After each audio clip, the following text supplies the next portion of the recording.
It is an ancient mariner, and he stopped one of three. By thy long beard and glittering eye, now wherefore stopp'st thou me?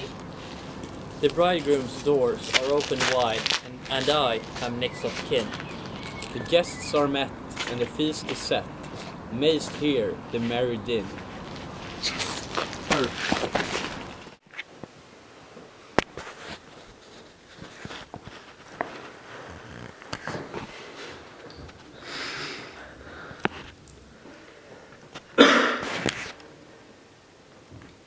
Good evening, ladies and gentlemen.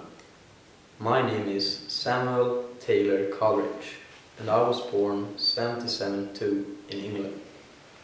I spent my life as a poet, critic, and philosopher, and many people now associate me as one of the founders of the Romantic era. I am also known for having written the longest major poem, the Rime of the Ancient Mariner, which is an example that reflects upon my view on life.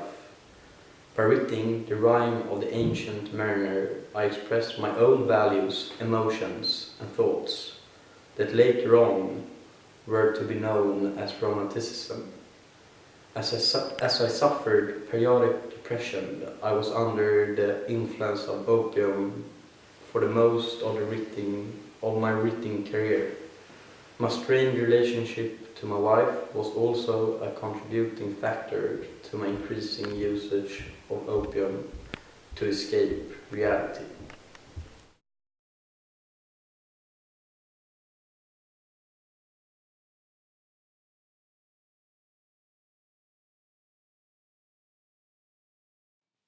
It all begins when the mariner arrives at the wedding.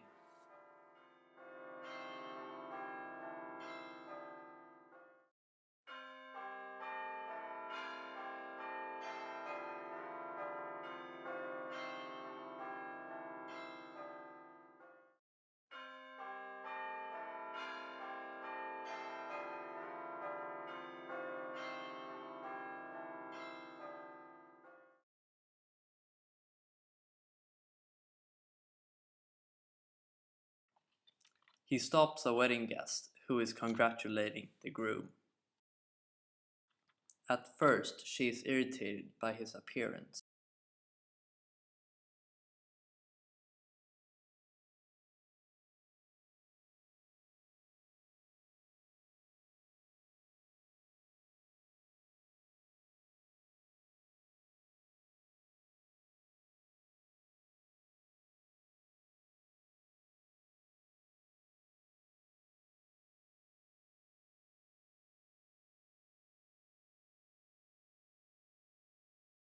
But eventually, she becomes interested in listening to the old man. He begins telling the wedding guest about his voyages and adventures when the wind placed the ship in the South Pole.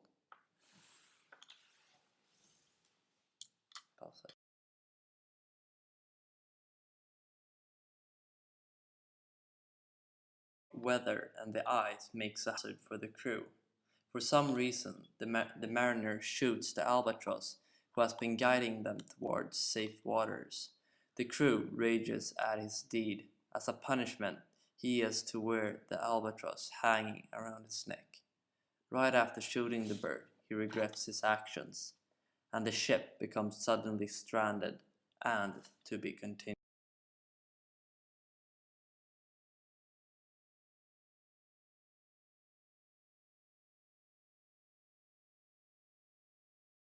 God, save the ancient mariner from the fiends that plague thee thus. Why look thou so? With my crossbow I shot the albatross. We running this, let's go. I'm on a boat, I'm on a boat. Everybody look at me, cause I'm sailing on a boat. I'm on a boat, I'm on a boat. Oh, it's no wind.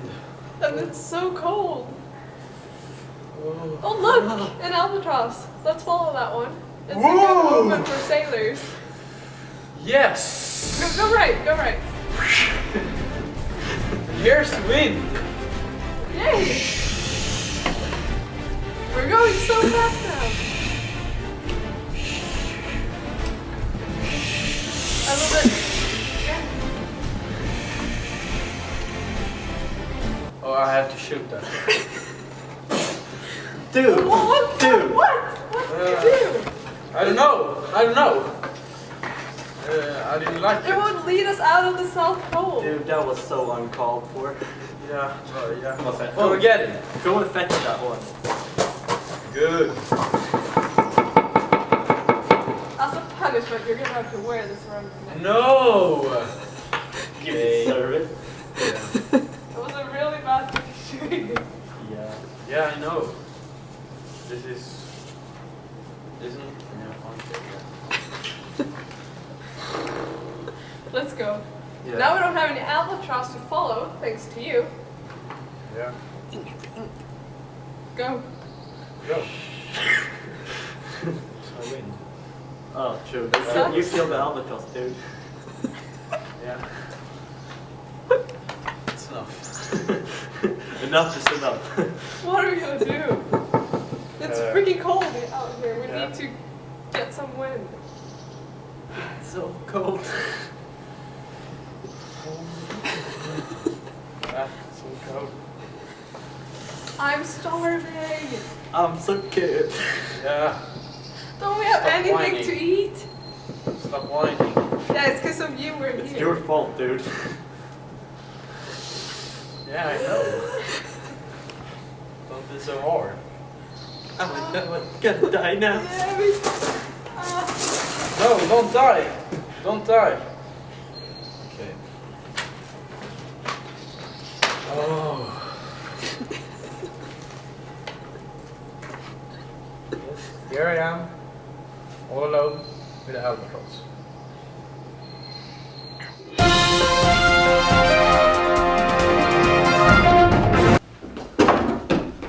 Hello and welcome to Hipster Network, and today we're going to discuss the poem The Rime of the Ancient Mariner. With us today we have 3 high school students who have been studying this poem to help us out. So, there's an albatross in the poem. What does it symbolize?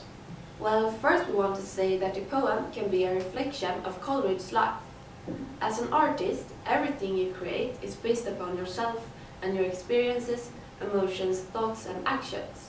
We believe that this poem is an unconscious way of expressing Coleridge's own experiences, emotions, thoughts and actions. And one example is when the albatross is shot and the weather is instantly better. And it can be viewed as a metaphor to Coleridge's own social life. Because when Coleridge ends his relationship with his wife, it is probably due to his own intuitions tricking himself. And instead, it is implied that Coleridge becomes even more lost within himself, and therefore the albatross itself can be seen as a symbol for hope and guidance, because it helps the sailors through the South Pole. But we personally believe that the albatross could also possibly be a reflection of Coleridge's wife, who was his hope and guidance through his tough years. Well, on the other hand, though, the albatross can be seen as a symbol for God and the South Pole. Well, it could be viewed as, but it could also be viewed as hell, or the South Pole can be viewed as hell. There's a hint of that the albatross is symbolizing God when, for example, hangs around the sailor's neck, like a religious medallion. So even though the albatross is dead, it helps him, like God and Jesus helps people when they have no one else to go to. Yeah, I guess that's true. There's probably no right, obvious answer to this question. Yeah. Interesting. Another interesting aspect of the poem is the wedding that the mariner attends. What purpose does it fill? This question makes me think once again of how an artist's works reflects upon his experiences. The poem takes place at the wedding because of Coleridge's desire to share his experiences with a distance to his addiction, and also to get an end to his current drug usage and leave it all behind him. When this poem was first published in 1797, how was it perceived at that time? Well, the theme throughout the poem, for example, nature, where it had been commonly accepted. During the Romantic era, the beauty was found in nature, similar as in Coleridge's poem.